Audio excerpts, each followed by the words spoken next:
निष्पक्ष निर्भीक जन क्रांति का पक्षधर एक सैलाब, बिना डरे जनता की हक की आवाज मेट्रो टुडे लाइव पर फॉलो एवं सब्सक्राइब करें। हम हैं आपकी असली आवाज, मेट्रो टुडे लाइव। नमस्कार, मैं हूं सुशील शंकर विक और आप देख रहे हैं आपका अपना channel metro today live. Metro today live में आज जो हमारे साथ आए हुए हैं वो हैं कल्याण जी। कल्याण जी जयपुर से जुड़ते हैं, मंडल अध्यक्ष हैं कांग्रेस। कल्याण जी, आपका बहुत-बहुत स्वागत है मेट्रो टुडे लाइव। धन्यवाद सर, थैंक यू सर। कल्याण जी, आज राजनाथ सिंह रक्षा मंत्री ने हमारे साफ कह दिया है कि पीओके हमारा था, रहेगा और भारत में ही विलय होगा। और पीओके भी ये चाहता है कि हम भारत में मिल जाएं क्योंकि हम भारत के एक अभिन्न अंग हैं। अब देखना ये है कि कितनी जल्दी पीओके भारत में मिलता है, ये हमारे राजनाथ सिंह रक्षा मंत्री जी ने बोला है। अभी तो पाकिस्तान को जब करारा जवाब दिया था ऑपरेशन सिंदूर में, वो एक सुनहरा मौका था। उस समय हमें पीओके ले लेना था। अब थोड़ा सा और इंतजार करना पड़ेगा जब पीओके हमारे भारत का एक अभिन्न अंग जो है विलय हो जाएगा। आप क्या इसके बारे में सोचते हैं कि कितनी जल्दी पीओके हमारे भारत में आएगा? जी कल्याण जी। नमस्कार। देखिए, ये बहुत अच्छा प्रश्न है और अभी रिसेंटली कुछ दिनों पहले जो ऑपरेशन सिंदूर किया गया था, जी, में बहुत सुनहरा मौका था कि हम बिल्कुल सही। लोग बहुत पीओके को भारत में मिला सकते थे और करेक्ट। ये भारत का अभिन्न अंग है, ये भी सत्य है। जी, मगर इसको जानने से पहले हमको थोड़ा सा बैक में जाना पड़ेगा, इसकी हिस्ट्री देखनी पड़ेगी और इसका किस वजह से पाकिस्तान में चले गया जी, वो उल्लेख देखना पड़ेगा। तो 1947 में जब भारत आजाद हुआ, उस वक्त ये कश्मीर जो है, जो जम्मू एंड कश्मीर है और पीओके है, ये दोनों एक स्टेट था और यहाँ पर राजा हरि सिंह जी जो है उनका राज्य था। भारत रिसेंटली आजाद हुआ ही था और भारत के पास में इतनी सक्षम सेना नहीं थी, विक्रम नहीं थे और वो अपनी भारत जो है धीरे धीरे करके अपना एस्टेब्लिश जमा ही रहा था कि पाकिस्तान के कुछ कबायली जो लोग बाग है या जिन्हें आतंकवादी कह लो या एक कबीला वाले जो लोग बाग है, उन्होंने षड्यंत्र पूर्वक पाकिस्तान के सहयोग से कश्मीर पे हमला कर दिया और राजा हरि सिंह जी को प्रताड़ित करने लगे और धीरे धीरे करके वो पीओके उन्होंने अपने कब्जे में ले लिया। जब राजा हरि सिंह जी ने हमारे जो उस वक्त के प्रधानमंत्री थे उनसे बात करी कि आप हमारे को बचाइए और हमारी सीमा सुरक्षित कीजिए, तो वो सीमा सुरक्षित करने के लिए जो हमारे प्रधानमंत्री जो थे उन्होंने एक शर्त रखी कि आप इससे पहले हमारे हैंडओवर कीजिए, हमारे को लिखित में दीजिए ताकि हम आपकी तरफ से इनसे ये आपका पीओके और कश्मीर छुड़ा सके। तो पहले वो ना नुकर करते रहे हरि सिंह जी, मगर बाद में जब उन्होंने पीओके पर कब्जा कर लिया और धीरे धीरे कश्मीर की ओर बढ़ने लगे, तब उन्होंने एग्रीमेंट किया और हमारे इंडिया में उसका विलय किया। तो हमारे जो जितने भी सब में उल्लेख है, सारे किताबों में उल्लेख है और सबको पता है। फिर बाद में भारतीय सेना ने उसको यहाँ से खदेड़ा, कश्मीर खाली कराया, जम्मू एंड कश्मीर खाली कराया और आगे तक खदेड़ते ले गए। उसके बाद में जब ये पीओके पर उनका कब्जा हो गया तो हमारी सेना में और हमारे भारतीय जो एक आर्थिक स्थिति थी वो कमजोर थी और इस तरह की स्थिति में नहीं थे कि हम उनको और आगे लड़ाई को जारी रख सके। तो धीरे धीरे करके वो एक वहीं के वहीं जम गया और वो जमने के कारण आज भी वहां पर जो है पीओके कागजों में इंडिया में दर्ज है और इंडिया का एक अभिन्न अंग है। ये सत्य है, 100% सही है, इसमें कोई दो राय नहीं है। मगर वो पाकिस्तान ऑक्युपाइड है क्योंकि पाकिस्तान उसको चला रहा है और वहाँ की आवाम जो है, वहाँ की जनता जो है, आज पाकिस्तान से असंतुष्ट है। हमारे जितने भी ये नेता लोग हैं, जैसा अभी आपने उल्लेख किया कि हमारे रक्षा मंत्री जी राजनाथ जी ने अभी कहा है कि पाकिस्तान पीओके जो है हमारा है और हम इसको बहुत जल्दी इंडिया में विलय कर लेंगे। तो ये चीजें तो पहले हमारे गृह मंत्री जी अमित शाह जी संसद में खड़े होकर छाती ठोकर कह चुके हैं कि हम मर जाएंगे, मिट जाएंगे, अपनी जान दे देंगे और पीओके को लेकर रहेंगे। और जब पीओके लेने की बारी आई तो फिर पीछे हट गए। तो मुझे लगता है कि इन लोगों की जो मंशा जो है कुछ और है, ये कहते कुछ और है, करते कुछ और है और जनता को गुमराह करने की स्थितियां बार बार करते हैं। पाकिस्तान जो है पीओके जो है इंडिया का है और इनको एक सुनहरा मौका था, जो अभी रिसेंटली मैंने बताया कि अभी हमारे पहलगाम पे हमला हुआ, हमारे 28 निर्दोष भाई बंधुओं को मार दिया गया।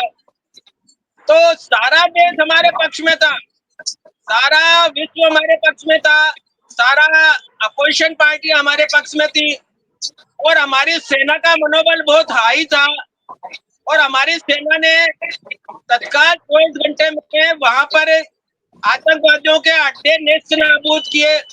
ये भी सत्य है और हमारी सेना बहुत ही उत्साह में थी और चाहते तो 48 घंटे में या 72 घंटे में पीओके भारत में होता है, मगर बड़ा दुर्भाग्य है कि न जाने इस वजह से, जिस कारण से हमारी सरकार को झुकना पड़ा और हम विनर होते हुए भी लूजर हो गए और हमारी देश में और विदेश में थू हो रही है कि हम ठीक है कल्याण जीतते हुए भी हार गए। जी जी ठीक है कल्याण जी, आपका मैं दोबारा आता हूँ। हमारे साथ ब्रह्मदत्त पुरी जी भी जुड़ चुके हैं। ब्रह्मदत्त पुरी जी जुड़ते हैं हमारे साथ प्रयागराज से। स्वामी जी, आपका बहुत बहुत स्वागत है मेट्रो टुडे लाइव में। जय जय नारायण, जय जय। आवाज आ रही है? स्वामी जी, हाँ आवाज आ रही है। स्वामी जी, भारत का एक अभिन्न अंग है पीओके। पीओके में जितने लोग भी रहते हैं उनमें सब में भारत का दिल है और भारत का दिल ही उनमें धड़कता है। आज हमारे रक्षा मंत्री जी राजनाथ सिंह ने ये स्पष्ट कर दिया है कि ये पीओके जो है एक अभिन्न अंग है भारत का और ये भारत में जल्दी से जल्दी विलय होगा। आप इसको क्या किस तरह से देखते हैं जो उन्होंने आज स्टेटमेंट दिया है? इससे क्या लगता है कि पीओके जो है कितनी जल्दी से जल्दी हमारे भारत में विलय हो सकता है? जी स्वामी जी। जी जी। पीओके जो है वो तो हमारा था, है और रहेगा। पर बात इतनी है कि अगर कोई चालाकी से किसी की जगह जमीन पर धीरे धीरे कब्जा करने का प्रयास किया, वो लोगों ने पहले से ही ऐसे काम किए हैं। और अब आज से नहीं, ये पटेल भी थे जब नेहरू थे और जिन्ना, उस समय से ही धोखाधड़ी चल रही है। 420 तब से ही शुरू हुई थी। और आज भी जो है पीओके में वहां पर जो नर्सरी उगाई जा रही है, वहां से आतंकियों को भारत में भेजा जाता है ट्रेड करके, और उनको जो है पक्का बना करके देश के खिलाफ यहाँ भारत की जो है स्थिति को जो है डावाडोल करने के लिए केवल जो बदमाश गुंडे होते हैं उनका काम होता है कि मतलब जो है अपनी धाक जमाना और तड़ियां दिखाना, ये इनके जहन में है। और फिर 47 के बाद जो है जब देश आजाद हुआ था, तो अभी भी आजादी पूर्ण रूप से नहीं मिली है। तो उस आजादी को अब वो कौन सी तारीख आएगी जिस दिन हम ये कहेंगे कि हाँ हमारा देश आजाद हो गया है? तब आजाद होगा जिस दिन आतंक समाप्त होगा, जिस दिन आतंक की नर्सरियां नष्ट की जाएंगी, तब हम समझेंगे कि देश आजाद हुआ। अभी तो आजादी कुछ हुई नहीं है। वो बार बार इस तरह जो है सिविलियंस को, हमारी जनता को, हमारे लोगों को आकर के और धोखे से चोरा घोंप जाता है, कैराना हरकत करता है। तो ऐसे पाकिस्तान को जो है सबक सिखाने के लिए तो वो जो है उसका इस्तेमाल केवल जो है आतंक के लिए कर रहा है पीओके। अब पीओके जो है किसी समझौते से नहीं लिया जाएगा। पीओके तो जो है सीधा कुश्ती करके और उसको जो है मिट्टी में रगड़ के पाकिस्तान को फिर छीना जाएगा। क्यों? हमारा है वो। वो ऐसा ना सोचे, उसको पटकनी देके और फिर अब छीनने का काम है सीधा। अब ऐसा नहीं है किसी की सलाह लो, किसी को मिलने जाओ। क्यों? इसका अर्थ ये हुआ कि तीसरे की मध्यस्थता हम स्वीकार नहीं करेंगे। पीओ के सीधा सीधा वार करके छीना जाएगा, और यही होगा और यही होना है। हमारा पीओ के भारत का है, वो अभिन्न अंग है, उसको हम छोड़ेंगे नहीं। क्योंकि सबसे बड़ी बात यह है कि पूरे विश्व के लिए नर्सरी वहीं से पैदा हो रही है। उसका उपयोग केवल जो है विश्व में, वर्ल्ड में जो है शांति भंग करने के लिए किया जाता है। और वहां पर जो है वो ट्रेनिंग सेंटर, उस ट्रेनिंग सेंटर को भारत छीनेगा, और उस ट्रेनिंग सेंटर जिसका उपयोग हमारी भूमि का वो जो है आतंक के लिए कर रहा है, अब उसको जो है अच्छा सबक सिखाया जाएगा। ऐसा नहीं है कि हम कह रहे हैं करेंगे नहीं, हम जो कह रहे हैं वो होगा और करना भी है, बहुत जरूरी है। इसलिए कि लोगों को बरगला रहे हैं, जो लोग जो है दिग्भ्रमित कर रहे हैं, जो भारत में अफवाह फैला रहे हैं, झूठी जो है हवाएं फैला रहे हैं कि ये जो है ये कहते हैं और करते नहीं है, ये सरासर झूठ है। इनके मुंह में जो मर्जी आ जाता है, बकते रहते हैं। ऐसा कुछ नहीं है। ये धारा 370 जो है हमारे एजेंडे में, उसमें था, भारत के एजेंडे में, तो वो उसको कर दिखाया। और भी जो हमारे जो जो एजेंडे में जो हैं वो सब काम हो रहे हैं। और कुछ ऐसे लोग हैं जो उल्लू की तरह, अब उल्लू को क्या होता है कि दिन में नहीं दिखता, वो रात को आंख खोलता है, उसको रात दिखती थी। यानी इन लोगों की ऐसी स्थिति हो गई जो भारत के अंदर रह रहे हैं, उल्लू की तरह जो है, नजर उनको आ ही नहीं रहा कुछ भी, और अनाप शनाप बके जा रहे हैं। तो हमारा कहने का मतलब ये है कि देश हमारा जो है बहुत जागरूक हो गया है। अब इस तरह से जो अगर जनता को बरगलाने की ये कोशिश करे कि मतलब जो है इनकी वाई वाई ना हो जाए, कोई जो है जो भी व्यक्ति सत्ता में हो, और जो अगर वो सत्ता में कोई काम कर रहा है, देश का विकास कर रहा है, और देश जो है हमारा उत्तर आगे बढ़ रहा है, तो वो उनको ये चिड़स होती है, मिर्ची लग रही है कि कहीं सत्ता की हमें हानि ना पहुंच जाए। उस डर से अनाप शनाप बातें करते हैं।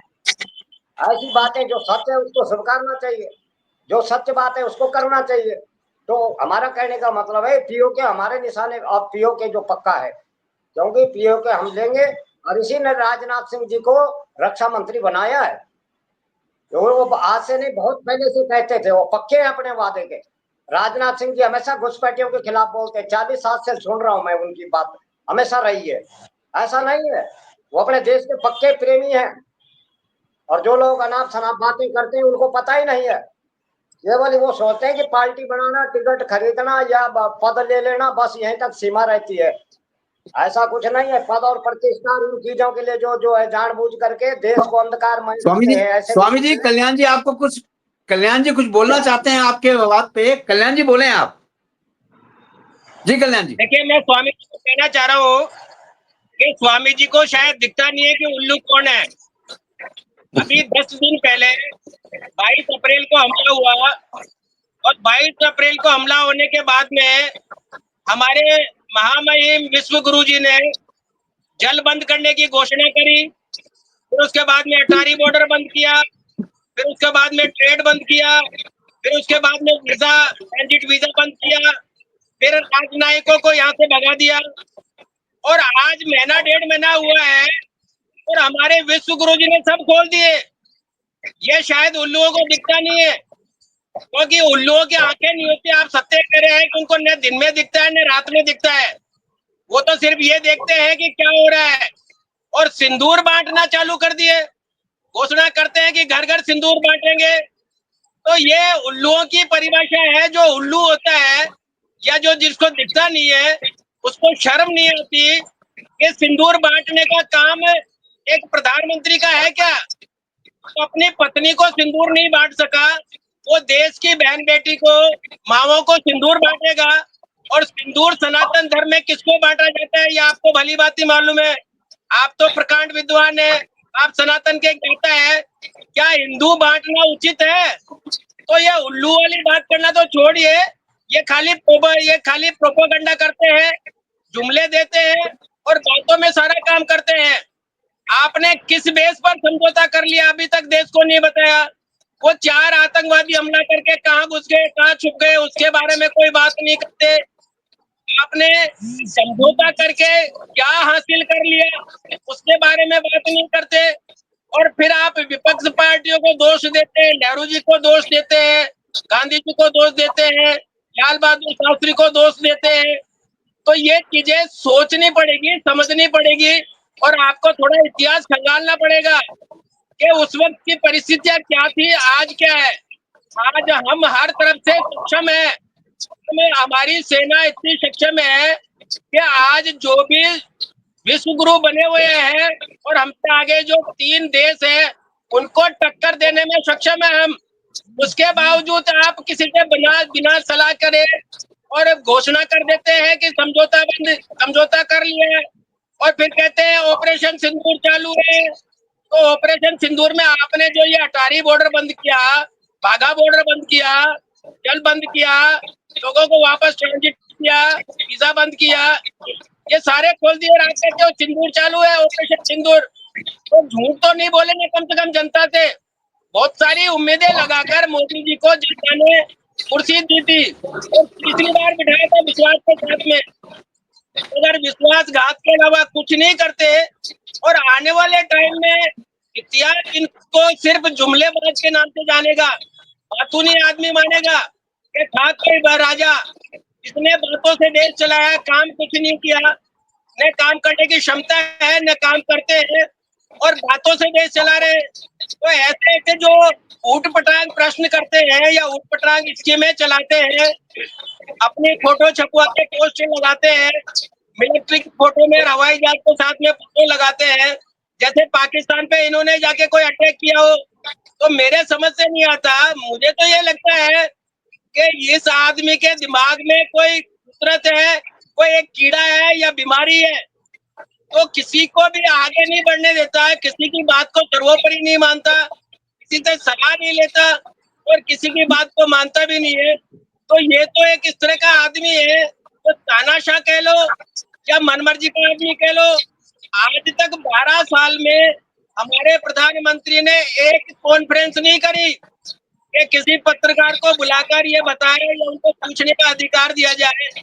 और जो विपक्ष पूछता है उसको आप कड़ी पार बता देते हो कि ये बदमाश है, देशद्रोही है, सेना के खिलाफ बात करता है। तो ऐसे देश नहीं चलता। देश को चलाने के लिए कलेजा चाहिए और 56 इंच कहने से 56 इंच नहीं होता। आपके पास में सुनहरा मौका था, देश को पीओके वापस मिलना था और जनता ये उम्मीद लगाए बैठी थी कि बिल्कुल इन्होंने जिस हिसाब से काम चालू किया था कि पानी बंद कर दिया, बॉर्डर बंद कर दी, ट्रांजिट कर दिया, लोगों का वीजा बंद कर दिया, तो लग रहा था कि हमारा 56 इंच का सीना कुछ काम करने लगा है। मगर हमें क्या मालूम था कि 2 दिन बाद में ये खुश हो जाएगा और इसकी हवा निकल जाएगी, कट जाएगा। और आज भी आप लोगों को मालूम है, हमारी इंटेलिजेंस बार बार कह रही है कि हमने जहां पर स्ट्राइक करी थी, जिन आतंकवादियों के अड्डे नेस्त नाबूद किए थे, वहां पर पुनः गतिविधियां चालू हो गई है। वो लोग ट्रेनिंग देना चालू कर दिए हैं और वहां पर वापस अपने हथियार जमा कर रहे हैं, अपना एक स्ट्रक्चर जो है डेवलप कर रहे हैं। हम किस चीज का इंतजार कर रहे हैं फिर? क्या हमको और हमारे लोगों को मरवाने का इंतजार है? ताकि अभी 28 मारे हैं, उसके बाद में 800 और मारे, फिर हम वापस अटैक करें। तो हमको किस चीज का इंतजार है? क्या ट्रंप साहब हमारे को कहेंगे कि हाँ आप हमला करो? जब आपको मालूम है वो आपकी बॉर्डर पे बैठे हैं, आपकी इंटेलिजेंस आपको कह रही है कि वो वहां पर वापस डेवलप कर रहे हैं, हथियार इकट्ठे कर रहे हैं, और फिर हम लोग बैठे हैं, धमकी दिए जा रहे हैं, लोगों को जुमले दिए जा रहे हैं कि इस बार खैर नहीं, अगर इस बार किया तो हम घर में घुस के मारेंगे, हम वहां करेंगे। तो ये जुमले हैं गुरुजी। तो जुमलों पे जनता दुखी हो चुकी है, जुमलों से कुछ करके दिखाइए, देश इसमें कुछ काम कीजिए। हमारी गवर्नमेंट जी स्वामी जी बोले कल्याण जी, स्वामी जी बोल रहे हैं कुछ। हाँ बोलिए स्वामी जी। हम ये कह रहे हैं ये सब बोफोर्स घोटाला कंपनी है ना, इनकी समझ में तो आएगी नहीं। ये भारत में अब हो क्या रहा है ये इसलिए नहीं समझ में आएगी। पहले जो है हमारे भारत के जो हथियार खरीदे जाते उसमें भी दलाली खाते थे देश के मुखिया प्रधानमंत्री। ये चाहते हैं ऐसा, इनके दिमाग में ये कीड़ा, इनके दिमाग में ये कीड़ा घूम रहा है कि इस तरह की दलालियां आज हथियार खरीदने पे हम करते, हमारी जेब में पैसा आता, क्योंकि वो बड़े बड़े जो रईस लोग हैं, भारत के उद्योगपति हैं, इनकी जेब हम कतरते, इनको तो जून मिर्ची इसलिए लग रही है, वो मौका मलाई खाने का नहीं मिल रहा है इसलिए परेशान है, पर देश की चिंता थोड़ी है इनको, वो तो बातें बना रहे हैं, खाली बातें बना बना करके ये दिखाना चाहते हैं कि देखो हम बहुत ईमानदार आदमी हैं, हम बहुत देश के बड़े रक्षक हैं और देश के बड़े सहिष्णु और देश के प्रति बड़ी हमारी जो है आत्मीयता जुड़ी है। लेकिन ऐसा नहीं है, ये हमेशा जैसे राहुल की भाषा बोलते हैं ये सब लोग जो है ना, जो वहां से वो सुनते हैं वैसे उस भाषा में बात कर रहे हैं। लेकिन हम ये कह रहे हैं कि हमारे देश में सबसे पहले ये कि देश की रक्षा और सुरक्षा, और देश की जब आप सुरक्षित नहीं है तो विकास करके क्या होगा ये बताइए। विकास तभी तो होगा जब आप शांति से रहेंगे। देश की शांति भंग करने वालों का इलाज करने की जरूरत है आज। अब चाहे देश के भीतर हो चाहे बाहर हो, दोनों जगह इलाज किया जाएगा। जो देश को इस तरह देश की अस्थिरता पैदा करते हैं उनका इलाज करना अब आगे तैयारी है। और ये जो है ये अभी देख रहे हैं आप, अभी कितने ऑपरेशन सिंदूर के जरिए ही पकड़े जा रहे हैं। ऑपरेशन सिंदूर हीरो, ऑपरेशन सिंदूर जो हीरो बन के जो है देश के अंदर गद्दारी कर रहे थे उनका भी ऑपरेशन होगा। ऑपरेशन सिंदूर में बहुत लंबा काम है अभी, क्योंकि इन्होंने जो है देश की संस्कृति का भट्टा बैठा। स्वामी जी पीओके पे बोल लीजिए, ऑपरेशन सिंदूर तो चालू ही है, पीओके पे बोल लीजिए थोड़ा सा। पीओके का प्रसंग यही है कि पीओके पे ही दृष्टांत चल रहा है। हम ये कह रहे हैं कि भीतर के बैठे कितनी जल्दी पीओके भारत में विलय होगा ये हम जानना चाहते हैं, पूरी भारत जानना चाहते हैं, पूरा भारत की जनता जानना चाहती है। भारत की जनता जानना चाहती है, लेकिन भारत के भीतर बैठे गद्दारों का इलाज करना जरूरी है। कि वो बीमारी काटी जाएगी जब देख लेंगे बिल्कुल सही है, सही कहा, तब हम पीओके हम फिर लेंगे। क्योंकि पीओके जो है पहले तो भीतर बैठे गद्दार उसको लेने कहाँ देते हैं, अनाप शनाप बातें करके पागलों की तरह बातें कर रहे हैं। वो पीओके लेने देंगे। पहले इनका इलाज करना जरूरी है। इनके जो बीमारी बैठी है बहुत पुराना, जैसे कोरोना होता है ना, ऐसे पूरा जो है भारत के अंदर फैला रखा था 70 साल से, उस कोरोना उस बीमारी को निकालना है। जब तक इसका इलाज इस बीमारी का नहीं होगा, ये पीओके हमारा देश, हमारा जो पीओके है वो आजाद तभी होगा। फिर पीओके तो लेने की कोई, पीओके लेने के लिए अभी 22 मिनट में जो है 22 मिनट में इतने जो लोग 150 आतंकियों का खात्मा हुआ है। तो अब आप अंदाज लगा लीजिए पीओके में कोई देर नहीं लगेगी लेने में, तो सहज काम है। पर पहले ये जो कीड़े हैं इन कीड़ों को मारना जरूरी है, क्योंकि ये कीड़े ने फिर तो उसको जो है जड़ में लगेंगे तो सुखाते रहेंगे। फिर ये है भारत, अगर सही सोच होनी चाहिए आदमी की कि भीतर में जो हम मिट्टी के अंदर जो कीड़े बैठे हैं जो दिखाई तो नहीं दे रहे हैं लेकिन वो कुतर रहे हैं, इन कीड़ों का सफाया करना जरूरी है। पीओके तो कोई देर भी नहीं लगेगी। और आप सोचेंगे जैसे नोटबंदी हुई थी ऐसे रातों रात में छीन लेंगे हम, ज्यादा देर नहीं लगेगी। वो कोई कठिन काम नहीं है। कठिन काम ये कि भीतर के बैठे इन गद्दारों को जो है पहले इनको सीधा करना है, सबक सिखाना है। शशि थरूर जी जो है वहां जाते हैं, शशि थरूर जी अपने विदेश में जाके अपने देश की बात बता रहे हैं और ये गद्दार कीड़े जो है बक बक कर रहे हैं, ये जो है प्रमाण मांग रहे हैं, बातें बना रहे हैं। और थरूर जी ने कहा कि हमारा देश सबसे पहले, हमारा देश सर्वोपरि है। वो भी तो एक कांग्रेसी नेता है। अब ये क्या बोलेंगे, वो तो हमारे काम का नहीं है, वो तो हमारा बहिष्कार कर दिया हमने, वो हमारी पार्टी में नहीं है। अब ऐसा बोलेंगे, बातें बनाएंगे। तो इसलिए ठीक है स्वामी जी, जवाब दे दीजिए। कल्याण जी जवाब दे रहे हैं, शशि थरूर पे से कुछ बोलना चाहते हैं, उसके खिलाफ रहते हैं ये। जी जी जी, तो वो बोले कल्याण जी। स्वामी जी को शायद मालूम नहीं है, स्वामी जी को मालूम नहीं है कि गद्दार कौन है। इन्होंने कांग्रेस में टिकटी घोटाला, घोटाला, कॉमनवेल्थ घोटाला, सब पे बहुत बड़ी बड़ी बातें करके केस किए और कोर्ट ने सब में बरी कर दिया। कल्याण जी शशि थरूर पे बोल लीजिए कुछ। बिल्कुल वही बोल रहा हूँ मैं, तो उनको सब पे बरी कर दिया। इसलिए आप बोफोर्स का इनका बातें मत कीजिए। बोफोर्स कोर्ट ने फ्री कर दिया है। आपकी राफेल की फाइलें चोरी हो गई, आपके रक्षा मंत्रालय से चोरी हो गई, वो भी बता दीजिए। दूसरा ये है कि गद्दार कौन है। गद्दार है आपके जयशंकर, जो आपके विदेश मंत्री है, जो हमला होने से पहले उधर इंफॉर्मेशन देते हैं। गद्दार है आपके ऑफिस में बैठी हुई एक यूट्यूबर, जो एक दिन पहले पाकिस्तान एम्बेसी में जाकर केक काटती है और आप दूसरों को दोषारोपण करके लोगों को गुमराह करते हैं। तो पहले पता कर लीजिए कि गद्दार कौन है। तो बातें करने से पीओके नहीं मिलता। आप कहते हैं कि पहले अंदर बैठे हुए गद्दारों को हटाना चाहिए, बिल्कुल हटाना चाहिए। क्या आप विदेश मंत्री पर कार्रवाई करेंगे? आपके मंत्री ने हमारी जो बहन कर्नल जो थी, जिसने पाकिस्तान पे जाकर उनके आतंकवादियों के अड्डे को नष्ट किया, उसके बारे में आपत्तिजनक टिप्पणी करी और मोदी जी और आपका पूरा कुनबा चुप बैठता है, तो आप उस पर बोलेंगे? तो आप नहीं बोलेंगे, क्योंकि आपको सिर्फ वोट लेने हैं, आपको जनता को गुमराह करना है।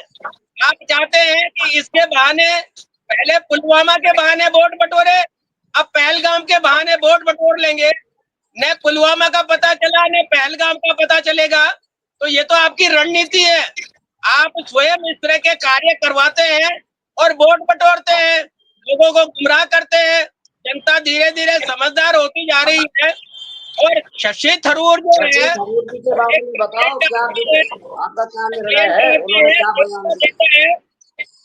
शशि थरूर ब्रिलियंट आदमी है, देश का नेता है, पढ़ा लिखा आदमी है और विपक्ष का नेता है।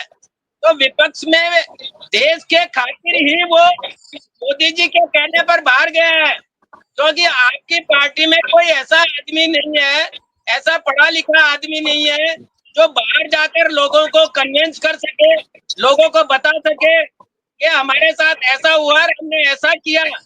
क्योंकि उसमें विदेशों में पढ़े लिखे आदमी की जरूरत है। जिसका जिस देश में पढ़ते थे वो विदेश मंत्री रहे हैं पहले। शशि थरूर जी विदेश मंत्री थे, वहां गए थे उस देश में। पढ़ा लिखा आदमी जाएगा, इसलिए मोदी जी ने शशि थरूर को चुना और शशि थरूर ने अपने देश का मान बढ़ाया, देश की अपनी बात रखी और लोगों को समझाया। तो इससे देश को गर्व होना चाहिए। और आपके पास में सब अंगूठा छाप और फर्जी डिग्रीधारी है, पता चला आपने? तो ये तो एक देश का मामला है, क्योंकि देश से बाहर जो भी जाएगा भारतीय, वो भारतीय कहलाएगा, वो बीजेपी कांग्रेस का नहीं कहलाता। तो शशि थरूर जी को मौका मिला, वो बाहर गए, उन्होंने देश की बात रखी, देश का मान रखा और लोगों को कन्विंस करने में सक्षम हुए। तो ये सारी चीजें शायद हो सकता है आप लोगों को समझ में आए नहीं है। आपको सिर्फ जुमले देने हैं, आपको तो सिर्फ बातों में गंगा साफ कर देनी है, बातों में जमुना साफ कर देनी है और बातों में पीओके ले लेना है। मगर जब पीओके लेने का टाइम आया तो पूंछ दबाकर पीछे भग जाए। आप सिर्फ देश को ये बता दीजिए कि आपने समझौता किस बेस पर कर लिया, हमारा कोई एजेंडा अभी था ही नहीं, कोई बात ही नहीं थी पीओके की, कोई चर्चा नहीं। आतंकवाद पर हमारा अभियान था और आप झूठ झूठ बोले जा रहे हैं, पीओके नहीं लिए और भाग गए पूंछ दबा के। कौन कह रहा था पीओके लेना है? हमने तो ये कहा था आतंक को समाप्त करना है। पीओके तो हम लेंगे। कि हम तो लड़ ही नहीं रहे थे, हम तो युद्ध ही नहीं कर रहे थे, कर लिया है।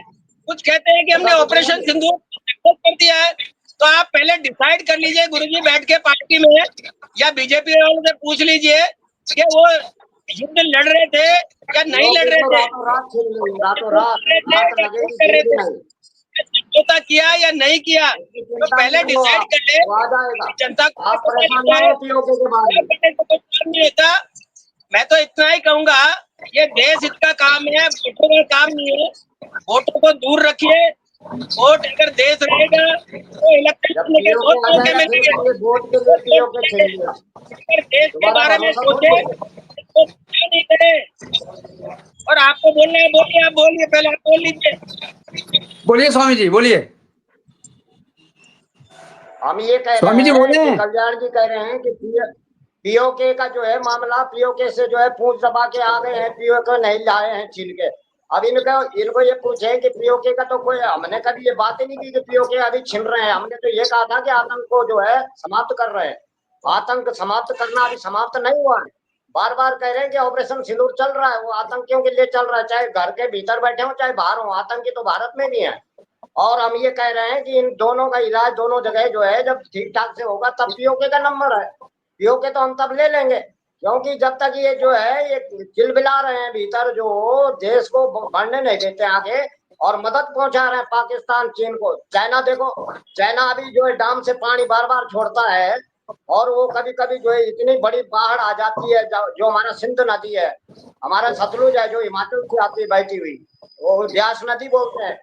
और जो हमारा जो है अपना 4 जो नदियां हैं वहाँ हिमालय से, हम पहले भी बताए थे, वो इतिहास में पुराणों में हमारे वो निकलते हैं। उन नदियों को वो करता क्या है, वो डैम बनाता है, फिर पानी छोड़ देता है, बहाता है।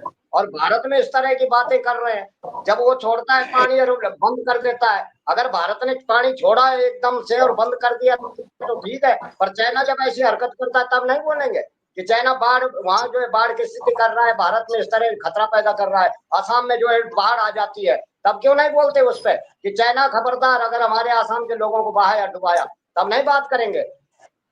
और ये जो इनकी हरकतें हैं, वो मित्र देश है, नहीं बोलेंगे उस पर, क्योंकि वो मित्र देश है। पाकिस्तान भी इनका मित्र देश है, चाइना इनका मित्र देश है, और जो तुर्की है इनका मित्र देश है। और अजरबैजान जो दूसरा देश है, ये 4 देश इनके पक्के मित्र है। इनके बारे में जरा टिप्पणी नहीं कर रहे कि ये देश गद्दारी है या कुछ कर रहा, कभी नहीं बोलेंगे, कभी मुंह से नहीं छोड़ना इनको, ये गद्दार हैं, इन्होंने हमारे देश साथ गद्दारी कर रहे हैं। बार बार जो है ऐसी बातें बनाएंगे कि देश के बिल्कुल जो है उसको जो है पूरी जलेबी बना बना के और हम उसको बचाते रहेंगे। ठीक है, कल्याण जी कंक्लूजन बोल दीजिए। कल्याण जी कंक्लूजन बोलिए, बोलिए। सबसे बड़ी बात तो ये है कि स्वामी जी को ये भी मालूम नहीं है कि देश को कौन चला रहा है, देश को विपक्ष चला रहा है या पक्ष चला रहा है। तो ये तो बातें मोदी जी को बोलनी चाहिए कि भाई ये जो शत्रु है या वो है क्या है। अगर विपक्ष बोलता है तो आप उसको देशद्रोही घोषित करते हैं, तो ऐसी बातें करने से कुछ नहीं होता। तो तुम लोग कर रहे हो, मोदी को क्यों बोलेंगे? मोदी कभी देश की निंदा नहीं कर रहा है। निंदकों को हम बता रहे हैं कि देश की निंदा मत करिए, जो देश के गद्दार हैं उनकी बातें बताइए। हम ये प्रश्न पूछ रहे हैं, उनके बारे में कब बोलोगे? देश की निंदा गद्दार करते रहोगे सत्ताधारी बार-बार। पार्टी है, गद्दार सत्ताधारी पार्टी है। विपक्ष के वो तो बोलने से कभी क्या होता है? अपने विपक्ष देश के लिए कभी गलत नहीं बोल रहे। आप हम चाइना के समझ लिए रहे देश के बोलता खिलाफ। है। हमारे मोदी जी कहते हैं कोई ना घुसा है ना घुसेगा। अब मोदी जी कहते हैं नहीं कोई घुसा है ना उनके घुसेगा। खिलाफ बोलते हैं बार बार, तो ऐसी आप बातें क्यों करके नहीं क्यों बोलते? देश को गुमराह करते हम हो? ये कह रहे हैं, क्यों उसका देश उत्तर को दीजिए। गुमराह करते हो? काहे का उत्तर चाहिए? कल्याण जी, Swami ji, thank you very much. आपका बहुत बहुत आने का धन्यवाद। समय मेरे पास इतना ही था, फिर कभी बात और कर लेंगे। जय हिंद, जय भारत। जय हिंद, जय भारत।